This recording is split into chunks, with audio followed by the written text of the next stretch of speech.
Alrighty.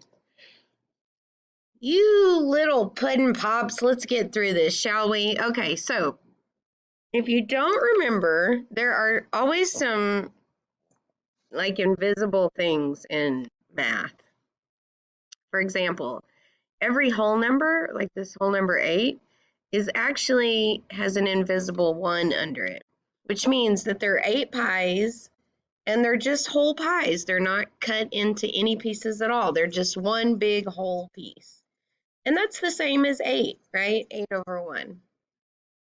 So when we see 8 times 1/8 up here, we're just going to go like this. And what's going to happen when I multiply this? What will I get? You're probably realizing I get 8 times 1 is 8, and 1 times 8 is 8, and 8 over 8 is equal to what? 1 whole. Okay? So that is how you multiply whole numbers. And you're actually going to do a Edpuzzle on this to kind of explain why we do it that way.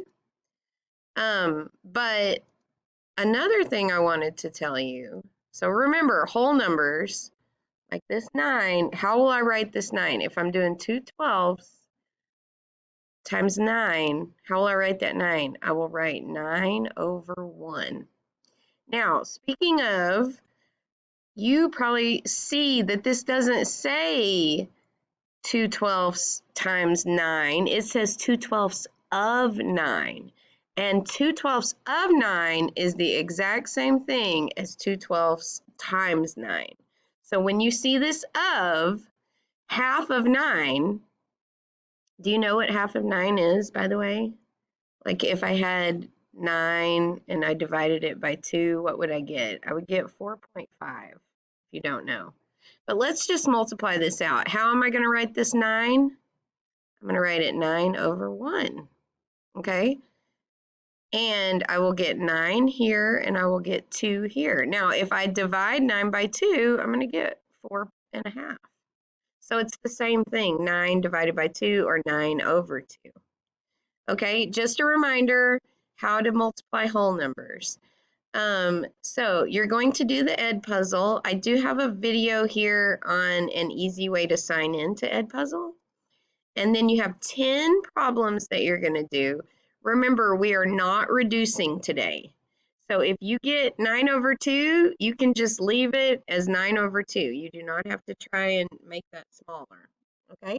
Because tomorrow we're going to work on simplifying fractions, also called reducing fractions. You guys are awesome. You're doing so good. I know this year started rough, but you are fully into 6th grade math. You are doing 6th grade math every day, and you need to be proud of yourself because this was not easy getting yourself caught up. Give yourself a pat on the back. Round of applause. And who has 2 thumbs and is proud of you? This girl, right out.